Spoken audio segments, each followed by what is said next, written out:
大家好，我是小高姐。今天我们来做芝麻烧饼。鲜和面、水、酵母、油、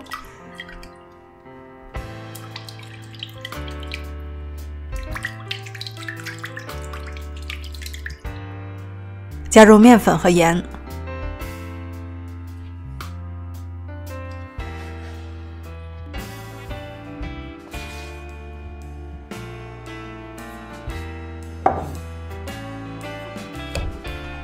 揉成团就可以了，这个是它的软硬程度，比这个稍微软一点的、硬一点的都没有关系。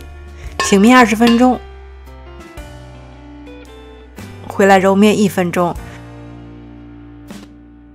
这个烧饼对面筋的要求不是很高，基本揉光就可以了。然后醒面1个半小时，让它发起来。现在来做油酥，小茴香捣碎，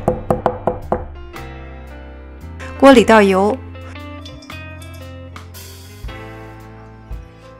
油不热呢，就放入小茴香，开小火，一会儿香味就出来了。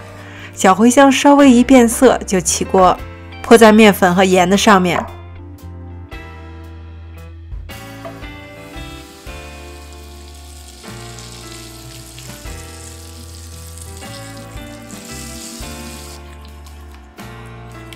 这个是有一点稠的，有一点香的油酥。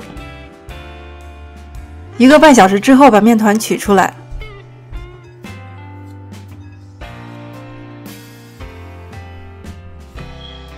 拉长一点，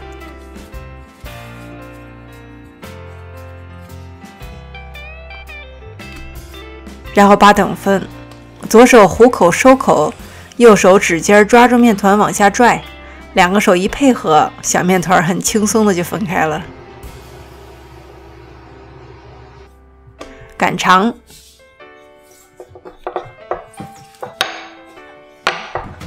抹上油酥。我做的是素烧饼，你包一点肉馅进去呢，也很好吃。可以继续把它拉长，然后放下来，松松的卷起来。你尽量避免一边拉长一边卷，那样的话呢，面饼就会卷得很死。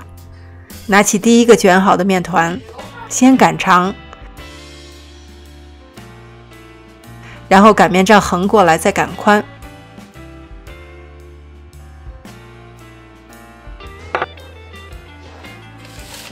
下面来沾芝麻，水里加一点点面粉呢，芝麻粘的比较牢固。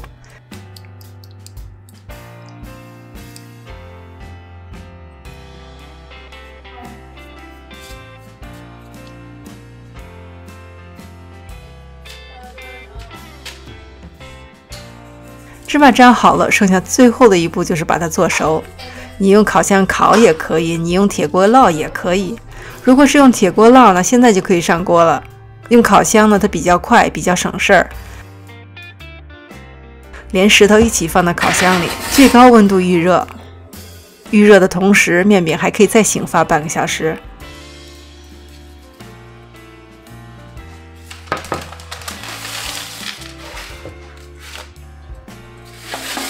烤箱温度很高，烤起来非常快，6、7分钟的样子，上色就出炉了。烤好之后呢，它鼓起来了。有芝麻的外壳非常的酥，稍微放凉一点，我们掰开一个，内心已经完全膨胀起来了，它的层次是松松的、薄薄的。茴香盐做的油酥呢，有很香的回味。这个烧饼的面团跟吐司的面团相比呢，对面筋的要求一点都不高，只要你的面能发起来，然后跟着步骤一步一步做下来，就能做出非常好吃的芝麻烧饼。谢谢大家收看，我是小高姐，我们下期再见。